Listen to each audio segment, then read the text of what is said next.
Pour ne rien manquer, abonnez-vous maintenant. J'espère que vous passez une bonne soirée, vous rentrez peut-être du travail et vous entendez les vraies voix qui parlent avec leur verve habituelle. S'il vous plaît, nous sommes là et les vraies voix, vous avez compris pourquoi ça parlait comme ça, sont... Philippe Bilger, que vous connaissez, chers amis, et puis Françoise Degois et Elisabeth Lévy, évidemment. On est dans le coup de projecteur des vraies voix. Les vraies voix Sud Radio, le coup de projecteur des vraies voix. Une étude qui dit beaucoup de l'état d'esprit des citoyens de l'Union européenne. L'étude Eurobaromètre, publiée hier, place la question de l'inflation et du pouvoir d'achat comme la principale préoccupation des Européens. Un chiffre toutefois ressort, 7 points, pour la question de l'immigration, qui devient la 3e préoccupation des sondés. Et vous, alors, auditeurs de Sud Radio, est-ce que, comme la majorité des Européens, c'est l'inflation et le pouvoir d'achat qui sont vos principales préoccupations, oui ou non? Tout de suite sur le compte Twitter, au 0826 300 300. Voilà, a priori sur le compte Twitter, on est toujours à 57% de non, donc majoritairement, ce ne sont pas les principales préoccupations. Et nos auditeurs parlent beaucoup justement des dérives sécuritaires, etc., qui sont plus leurs préoccupations, cher Frédéric. D'accord, sur la progression de cette question de l'immigration au niveau européen, c'est incontournable, Philippe Bilger? Alors, bien sûr, mais en même temps, les autres pays que la France donnent des priorités qui... des priorités. Philippe. Vous me troublez, Judith. Oh, j'en suis désolée. Respirez. Vous n'êtes pas le premier, Philippe plus Bilger. Économique et sociale, peut-être parce que les exigences de sécurité ou les problèmes de l'insécurité sont moins cruciaux dans ces pays-là. Et peut-être sont-ils moins sensibles à ce qui paraît être dominant en France. Mais c'est peut-être aussi chez nous, me semble-t-il, que le pouvoir d'achat, l'inflation constituent évidemment des préoccupations fortes, mais qu'elles sont naturellement moins immédiates, nous touchent moins directement que l'insécurité et les défis de l'immigration. Donc c'est peut-être cela qui explique qu'en France, nous n'ayons pas le même classement qu'ailleurs. Mais juste pour vous donner quand même... Attendez, Françoise, juste pour vous donner les chiffres. Donc inflation et le pouvoir d'achat, 27%, puis situation internationale, 25%, immigration, 24%, suivent environnement et changement climatique, 22%. Voilà pour les 4 principales préoccupations. Alors il y a aussi la situation économique qui est à 17%, les ressources énergétiques à 16%, les finances publiques à 15%, le poids de l'UE dans le monde à 9%. Françoise Degois, vous avez envie de réagir? Je trouve ça assez intéressant parce que finalement tout se tient dans un mouchoir de poche en réalité. Immigration, insécurité, environnement, pouvoir d'achat, etc. Moi je dirais peut-être que si on posait la question auprès de tous les citoyens européens, je crois que la plus grande angoisse c'est le sens, c'est-à-dire le sens de l'avenir. C'est dans quel sens avançons-nous et pourquoi avançons-nous? Moi, je crois quand même que c'est quand même ça qui, au fond, c'est comme si vous me parliez presque des...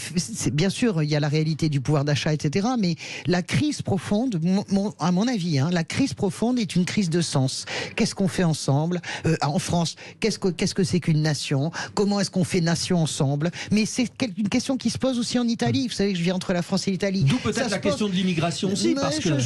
Au-delà de la question de l'immigration, je pense que la question d'environnement également. Vous avez les grandes peurs du millénaire, les grandes angoisses, ataviques des êtres humains. Moi, je pense que quand vous discutez avec les gens, quand vous sortez des phénomènes, je le dis, inflation, immigration, en réalité, ce qui angoisse profondément les gens dans cette période, c'est quel est le sens, quel est le but, comment avançons-nous ensemble? Et ça, moi, je crois que c'est ça la vraie question, entre guillemets, métaphysique. Est-ce que c'est un problème de sens tout ça, Elisabeth Lévy? Ce qui est marrant d'ailleurs, c'est que Françoise ne va pas, je suis assez d'accord avec ça, notamment pour la France, mais évidemment, Françoise ne va pas jusqu'au bout, parce qu'évidemment, un des phénomènes qui remet complètement en cause le sens de qu'est-ce qu'une nation, c'est l'immigration de masse. Sinon, si vous voulez, ce problème de sens ne se poserait beaucoup moins s'il n'y avait pas un deuxième peuple qui est en train de s'installer, notamment en France, comme l'a dit Elisabeth Badinter, qui n'est pas une peuple.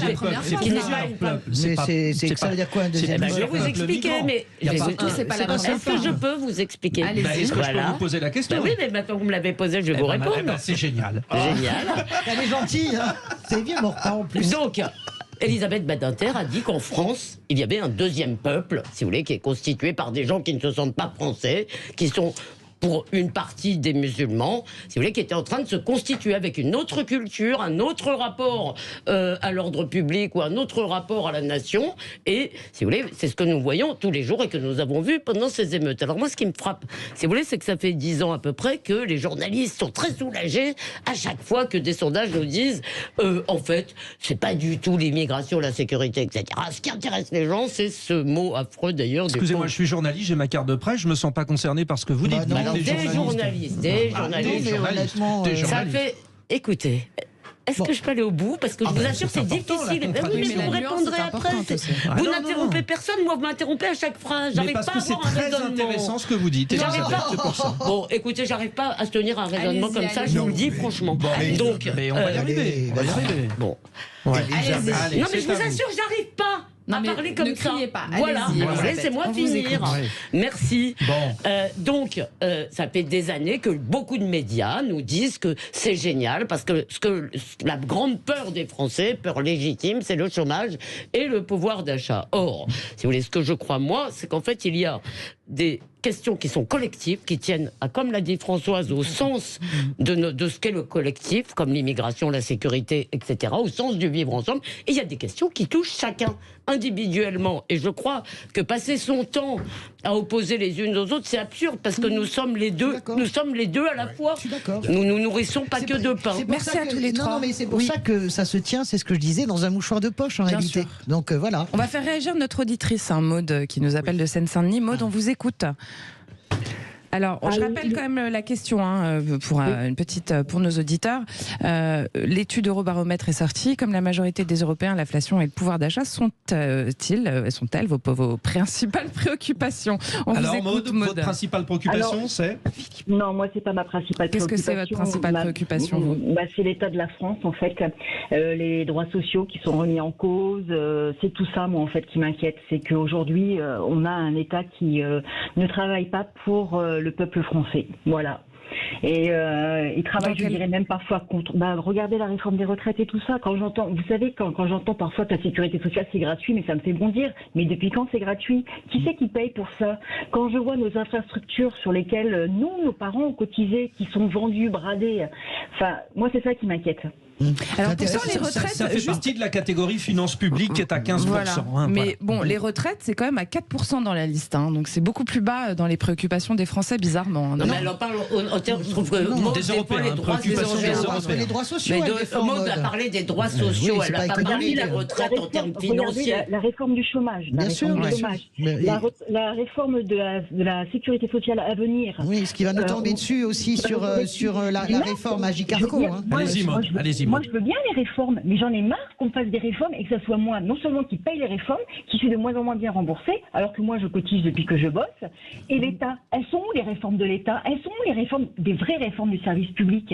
Depuis des années, il n'y a plus de service public. Il n'y a plus personne qui répond. Vous avez vu, la sécurité sociale, pour vous dire, c'est du vécu. Vous appelez, vous avez un répondeur téléphonique, il faut 2 minutes 24 pour avoir un service.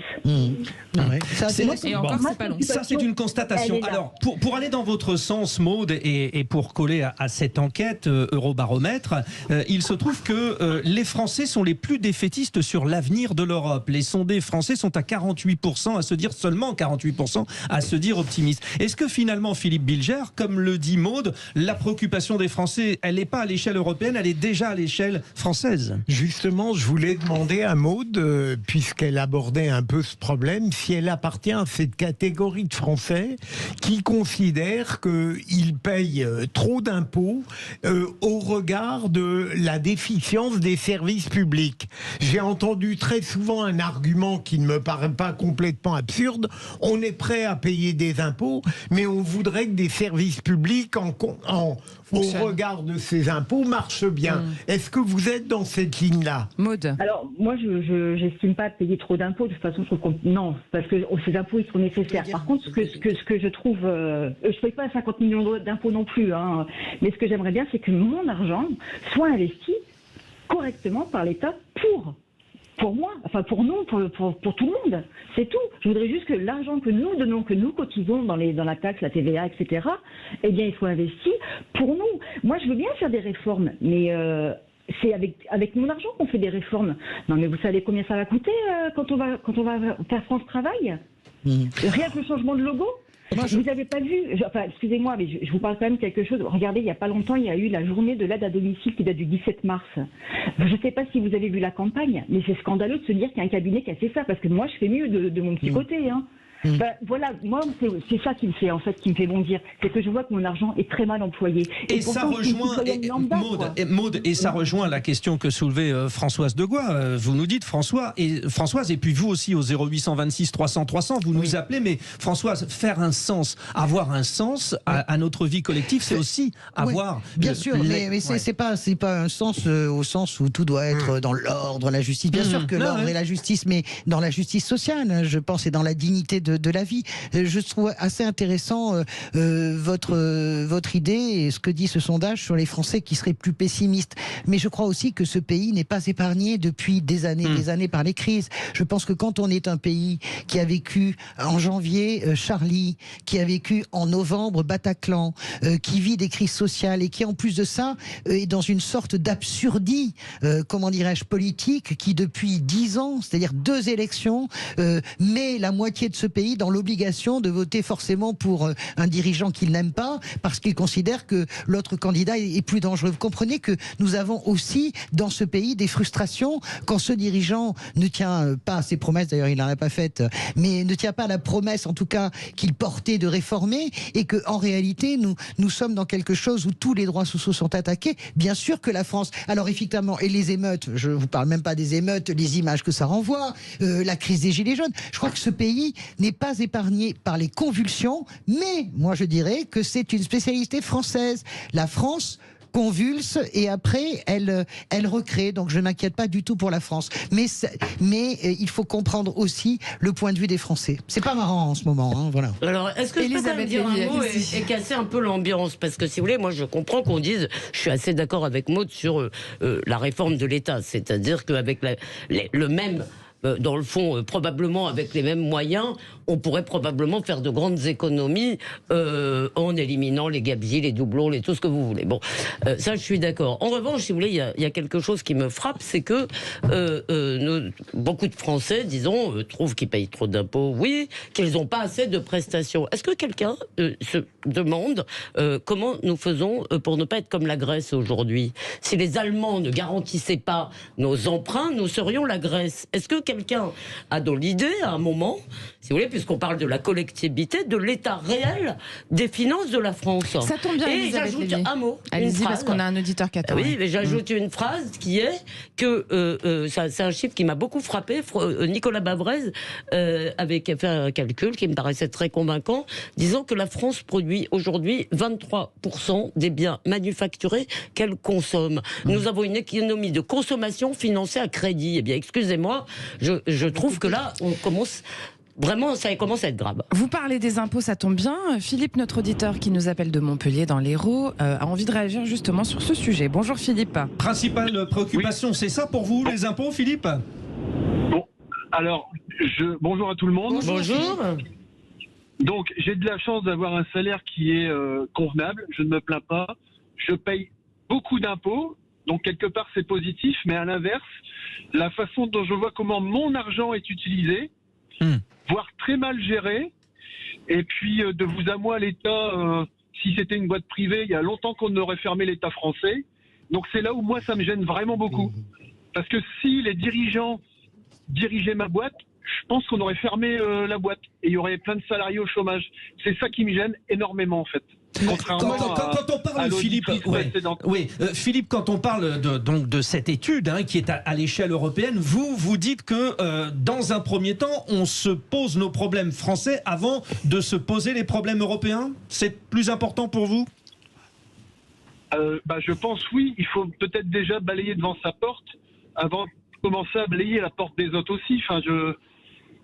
Et puis l'Europe, c'est une autre question, c'est un autre débat. Je pense qu'on devrait regarder un petit peu son nombril avant d'aller porter des jugements et vouloir corriger le nombril des autres. Enfin, l'expression est pas bonne, mais vous m'avez compris. On a compris, J'ai on une a question, compris. Oui, Philippe, Françoise de Gois. J'ai une question à vous poser qui me vient. Nous sommes véritablement dans une aide très forte à l'Ukraine, une aide militaire, et nous savons tous que ça vaut très très cher. Je voudrais savoir sur l'opinion, est-ce que ça impacte finalement ces dépenses militaires que nous octroyons pour l'Ukraine? Est-ce que c'est quelque chose que vous considérez comme normal? Moi, j'ai pas de. Ou est-ce que vous considérez que ça fait partie, et Maud aussi d'ailleurs pour y répondre, ça fait partie finalement d'un argent qui est peut-être un peu mal utilisé? Ne voyez pas une question populiste, j'essaie de trouver le curseur. Est-ce que ça vous choque les milliards déversés dans la guerre en Ukraine ou pas? C'est à moi de vous poser la question. Allez-y, Philippe, Philippe, vous êtes bien sûr. interpellé, allez-y, Oui, non, mais ça profitez-en. m'intéresse vraiment. Alors écoutez, la guerre en Ukraine, si j'écoute, désolé si vous le prenez mal, mais si j'écoute tous les médias qu'on écoute à la radio sur les grandes ondes, enfin sur les grandes ondes, pas les grandes ondes, mais sur la FM, et si on écoute certaines télévisions, la guerre en Ukraine, c'est pour nous l'incrémenter dans le cerveau. Est-ce vraiment nécessaire, cette guerre vis-à-vis de l'Ukraine? Moi, ça m'interpelle beaucoup. Donc, je dirais non. Pour l'instant, est-ce vraiment Voilà, nécessaire? non, C'est pas nous qui faisons la c'est pas guerre, nous c'est qui la avons Russie, fait la- Philippe. ouais. Non, mais c'est c'est vrai intéressant. que la question est un peu Donc, est-ce que vous précise. considérez, vous, que par exemple, cet argent, ces milliards-là, sont bien utilisés. bien utilisés Voilà. ou pas? J'ai pas d'avis, moi, là-dessus. Hein. Non, Voilà. pour moi, non. Bon, Voilà. c'était Merci. votre réponse, Philippe. Voilà. Merci, vous nous appeliez de Montpellier dans l'Hérault. Bon, c'était très intéressant ce débat, parce Bien qu'on est sûr. parti des principales préoccupations européennes. On s'aperçoit que la principale préoccupation européenne des Français, c'est déjà la question de la France. Dans Comme un tous instant- les Européens. Tu sais, en Italie, c'est oui, pareil, et ouais. en Espagne, c'est pareil. C'est normal. Bah, ce qui est d'ailleurs intéressant, c'est que ça n'existe. Il y a quelque chose qui a complètement disparu ces dernières années, c'est les Eurobéas. Plus Oui, c'est personne ne vous change le grand Ouais. truc. Et par contre, c'est fini, ça. je suis ça d'accord avec ce que n'existe tu plus. dis, mais par contre, tous les sondages annuels faits auprès des 500 millions de citoyens des pays de l'Union européenne disent tous la même chose. Les Européens sont heureux de vivre en Europe à une très large majorité. Bon, les vraies voix, on se détend dans un instant. On Ouais. reparle Tour de On n'est pas France. tendu C'était superbe on le Tour de revient. France aujourd'hui. Allez, dans un instant. À tout de suite.